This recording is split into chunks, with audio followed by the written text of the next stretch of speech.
Hello, bookworms. Welcome back to the Bonafide Bookworm. I'm your host, Rachel, and if you're here to read along with me and improve your English. So today, following our laws that we're going through, the next law we have is the Swine Health Protection Act of 1980. And this law is actually about the type of food that is fed to particularly pigs. So this law is basically saying don't feed pigs other pig or other farm animals or stuff like that. It's kind of gross, but I guess that may have been common to feed pigs other animals because they'll eat anything.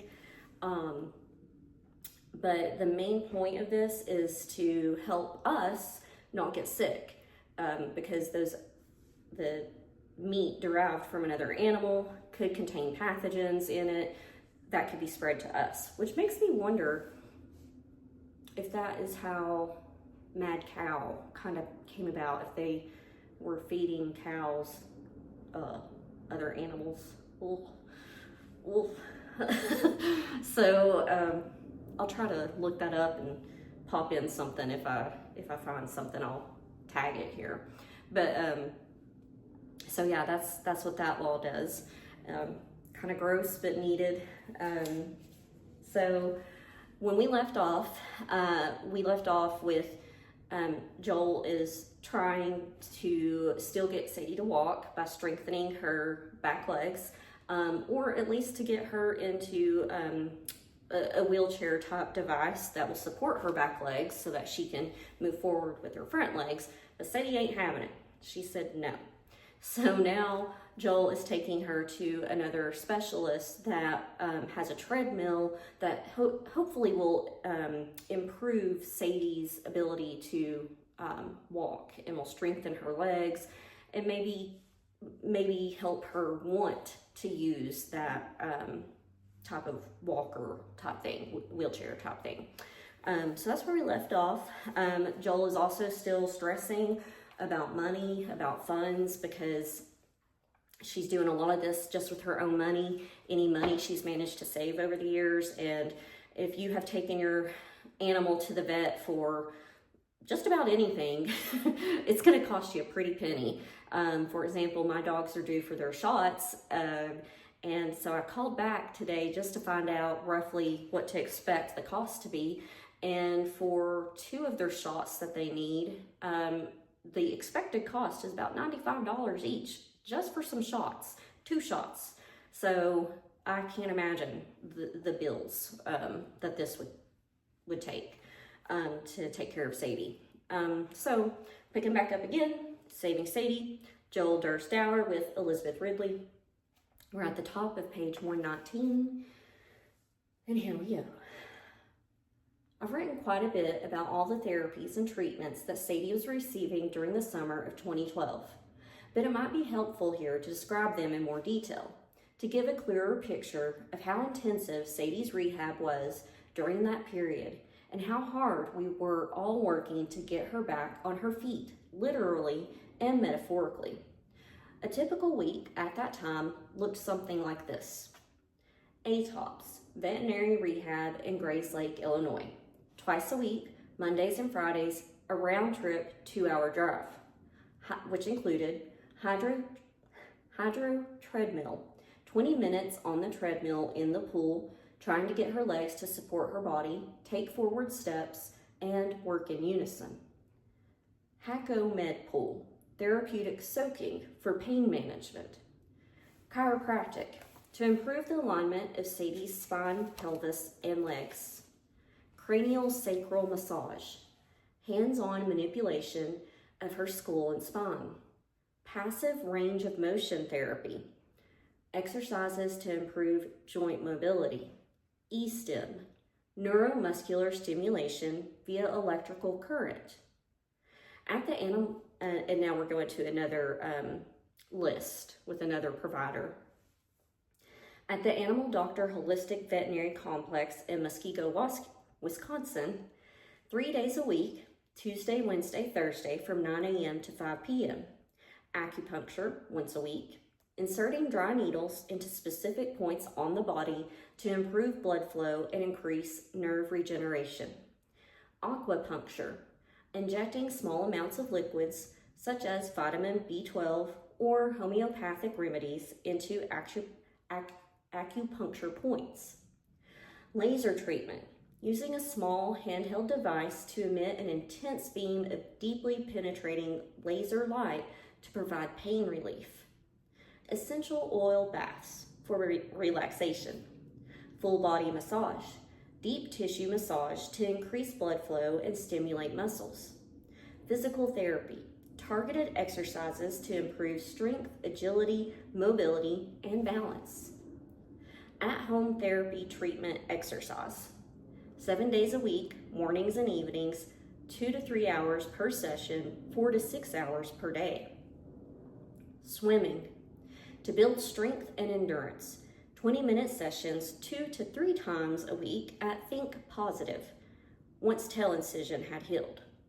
Raw meat diet. To ease elimination and build muscle. Supplements to build strength. Massage therapy. Stimulation and relaxation with a handheld massager. Trampoline to improve balance and coordination and strengthen Sadie's legs. Power plate to increase strength and nerve function. Peanut ball to stretch and exercise hamstring muscles. E-stem to encourage cell growth and regeneration. I had no training, background, or personal experience in physical education, physical therapy, or animal rehabilitation, but I was determined to do everything I could to get Sadie walking again. So I became creative in terms of what types of exercises and activities I could do with her at home to complement and supplement what she was already getting at TOPS and at Dr. Jody's. Take, for example, the trampoline. This was just a little round one-person trampoline that I had used as part of my exercise routine to stay in shape. But now I started taking Sadie on it with me. I would hold her up so she was standing between my legs and all 4 paws on the trampoline. Once we were balanced and steady, I would slowly and gently shift my weight from left to right, then right to left, feeling the slight movement in the trampoline, and Sadie reacted by also shifting her weight in response, thus activating and engaging the atrophied muscles in her hindquarters and back legs. The power plate, meanwhile, was a whole body vibration apparatus that was designed to activate the body's natural reflex response to vibration.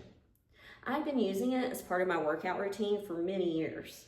Originally devised by the Russians for use by athletes and cosmonauts, the stand-up machine has at its base a metal platform that can be set to vibrate at various high-speed frequencies at 30 and 60-second intervals, with a period of rest in between. As you stand on the plate, the intense vibration engages all the body's muscles in a controlled and consistent manner. The machine can also be used to specifically target the arms, legs, or other parts of the body. I knew there was no way Sadie would have the strength, balance, or stability to stand with all 4 paws on the rectangular, rapidly vibrating plate, so I got creative. I devised a way that I could hold Sadie's hips and legs on the plate while her front paws stood on the lid of a plastic tote box positioned on the floor in front of the plate. This way, her back legs and her front legs remained at an equal height. At first, Sadie could only tolerate a few turns on the machine at a time, but I believed that using the machine would help stimulate the nerves and muscles in her back and legs.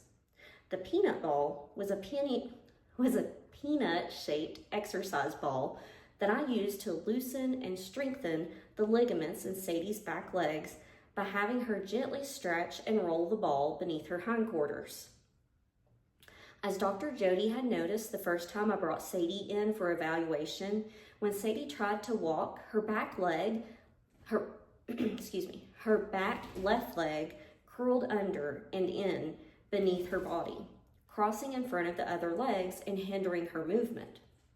The hope was that by stretching, loosening, and lengthening those ligaments, her back legs would straighten out and thus be better able to support her body. In terms of the E-stim, the electronic stimulation treatments that Sadie was receiving at TOPS, it was quite expensive to have those treatments done by a therapist. So, in my ongoing commitment to cutting costs and saving money, I went online and purchased my own E-stim machine so I could do Sadie's treatments myself at home. This was surprisingly easy once Sadie had been shaved in strategic locations, so the pads that were attached to wire leads would conduct the electricity more easily through her skin than by having to pass through Sadie's thick fur. The E-stim machine, a small handheld device, uses an electrical current to stimulate the muscles to expand and contract, much like exercise, but passively rather than actively. The machine could be set at various hertz frequencies. We used it at 25 hertz for some locations on Sadie's body and 50 hertz on others, usually for 20 minutes at each location. I learned I had to be very careful about how much of this treatment Sadie could tolerate. I did these treatments on her 3 times a week, and I had to allow an hour for each session, which further added to my already exhausting and time-consuming Sadie rehab schedule. By now, it was the last week of June, and Marnette was scheduled to visit in a few days, meeting Sadie in person for the very first time. I wondered what she would think of this crazy schedule that I created for Sadie and me. Although Marnette had been nothing but supportive since Sadie came into our lives, devoting serious time, money, energy, and sheer hard work toward the Saving Sadie effort, it would be different for her actually witnessing the entire operation up close. Would she worry about the toll all this was taking on me, physically, emotionally, and financially? Would she think the whole thing was too overwhelming, too intense, too indulgent, too expensive? Would she come to believe that Sadie, was worth it? Oh, no, that's not what she said.